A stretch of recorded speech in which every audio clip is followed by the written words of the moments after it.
நான் தான் பார்த்தேனே, ட்ரெஸ் அவங்களுக்கு 2000 ரூபாயில எடுத்தீங்கன்னா என் பசங்களுக்கு 1000 ரூபாயில எடுப்பீங்க. அவங்களுக்கு ஏதாவது சாப்பிடறதுக்கு திங்ஸ் வாங்கி கொடுத்தீங்கன்னா அவங்க பெரிய பசங்க, அவங்க நிறைய சாப்பிடுவாங்கன்னு நீங்க, இவங்க சின்ன பசங்க கம்மியா சாப்பிடுவாங்க. நீங்க அங்க சுத்தி இங்க சுத்தி இப்போ படிக்கிற விஷயத்துலயே வந்து நிக்குது. நான் உங்களை செய்யுங்கன்னு சொல்லி நாங்க கேட்கல, ஆனா தயவு செஞ்சு இந்த மாதிரி ஓர வஞ்சனையோட செய்யாதீங்கன்னு தான் நாங்க சொல்றோம். இத்தனை நாள் நான் வாங்கி கொடுத்ததெல்லாம் வாங்கி வச்சுக்கினேன் இவ்வளோ பொறாமைய வச்சிருந்தா தெரிஞ்சிங்களா? ஏதோ என் பொண்ணு வேற வீட்டுக்கு போயிட்டா, அவளுக்கு நம்ம தான் செய்யணுமேன்னு செஞ்சா இவ்வளோ பொறாமைய வச்சுன்னு சுத்துறீங்க போல. இந்த மாதிரி பிரிவினையை கொண்டு வராதீங்க பசங்களுக்குள்ள. அவங்களுக்கு நல்லதை சொல்லிதான் வளர்க்கணும்னு நாங்க பாக்குறோம், புரியுதுங்களா?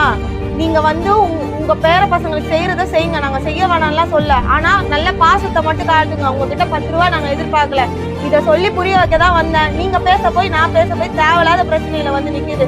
என்னமோ பண்ணுங்க, எது சொன்னாலும் நீங்க கேட்க போறீங்க.